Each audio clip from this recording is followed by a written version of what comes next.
Hello, I'm Kelly Atkinson, Marine Corps veteran and Regional Director of the National Moffett Point Marine Association. And this is your Right to Fight military moment. In February of 1865, a young man named Gabriel Young made a daring escape from slavery in Mays Lick, Kentucky.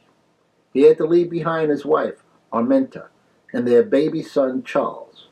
But he had a plan. Gabriel joined the Union Army, serving in the 5th Regiment of the United States Colored Heavy Artillery. When the Civil War ended, he used his pay to buy land and bring his family together again in Ripley, Ohio. Charles Young grew up in Ripley and quickly stood out as a good student. He loved language and music, and his teachers saw great promise in him. After high school, he taught in a small school for 2 years before taking a tough entrance exam for the United States Military Academy at West Point. He scored at the top of all applicants. Life at West Point was extremely difficult. As one of the few black cadets, Charles faced constant insults, isolation, and unfair treatment. But he refused to give up.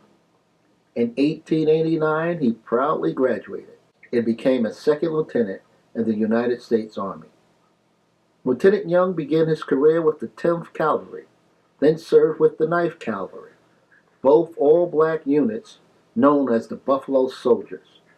During that time, he mentored a young soldier named Benjamin O. Davis, who would later become the first black general in the United States Army. In 1894, Charles was assigned to Wilberforce University in Ohio to teach military science. One of his students was W.E.B. Du Bois, who became a leading civil rights leader and writer. The two became close friends, even though Du Bois and another of Charles' friends, Booker T. Washington, often clashed over ideals on how the best to help black Americans move forward. By 1903, Captain Charles Young made history again. He became the first black superintendent of a United States national park at Sequoia National Park in California. When Young arrived, Sequoia was still mostly wilderness. The steep mountain trails were blocked by fallen trees and thick brush. The park's majestic giant sequoias, some over 2,000 years old, were almost impossible for visitors to reach. With only a few dozen soldiers from his 9th Cavalry Troop, Young set out to change that. Under his leadership, the men worked tirelessly through the hot California summer. In less than 3 months, they built over 60 miles of roads and trails, opened new campgrounds, and created safe paths so Americans could experience the beauty of the Sierra Nevada mountains for the first time. Locals were amazed by his leadership, his discipline, and his fairness. They often said, Captain Young did more for this park in one summer than anyone before him. Young's work at Sequoia wasn't just about construction. It was about representation. At a time when racial prejudice was still rampant, a black officer commanding troops in uniform, preserving the nation's natural treasures, sent a powerful message that patriotism and stewardship of the land belongs to all Americans. Because of his achievements, Charles Young is often remembered today as the first black national park superintendent and an early champion of the Buffalo Soldiers' role in protecting America's natural heritage. After his success in California, Young served as a military attaché at Haiti, Liberia, and the Philippines, where he represented the United States with dignity and skill. In 1916, when Mexican revolutionary Pancho Villa led raids across the U.S. border, President Woodrow Wilson ordered General John Pershing to respond. Major Charles Young was given command of the 10th U.S. Cavalry, one of the Army's most trusted units. During the Battle of Agua Caliente, Young personally led a cavalry charge that broke the enemy lines and secured victory. His bravery earned him a promotion to lieutenant colonel, making him one of the highest-ranking black officers in U.S. history.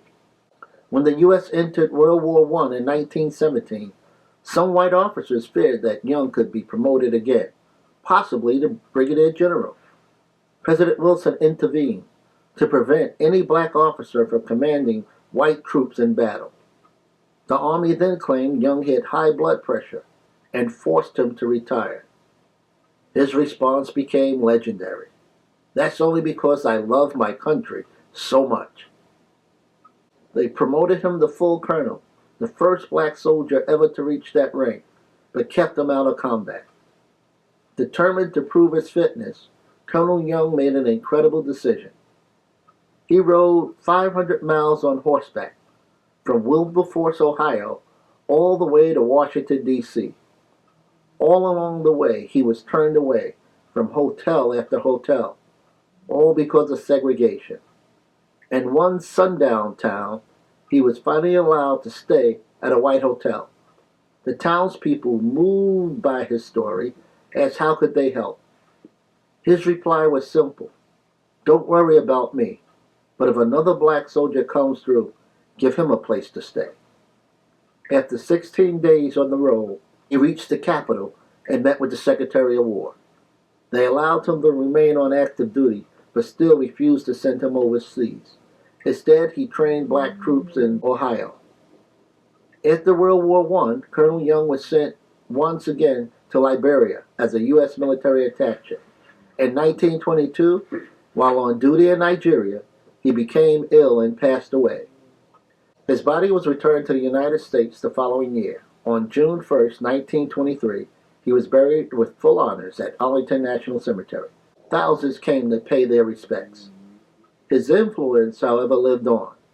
In 1940, his former protege, Benjamin O. Davis, became the first black general in U.S. history. His son, Benjamin O. Davis Jr., followed in both men's footsteps, graduating from West Point and commanding the Tuskegee Airmen during World War II. Nearly a century after his death, on November 1st, 2021, the U.S. Army finally granted Charles Young the rank he had truly earned, Brigadier General. From slavery to West Point, from Buffalo Soldier to Park Superintendent, and from teacher to trailblazer, Charles Young's life showed what faith, education, and courage can achieve. His story reminds us that greatness isn't just about personal success. It's about opening doors for those who come after you. I'm Kelly Atkinson, and this has been your Right to Fight military moment.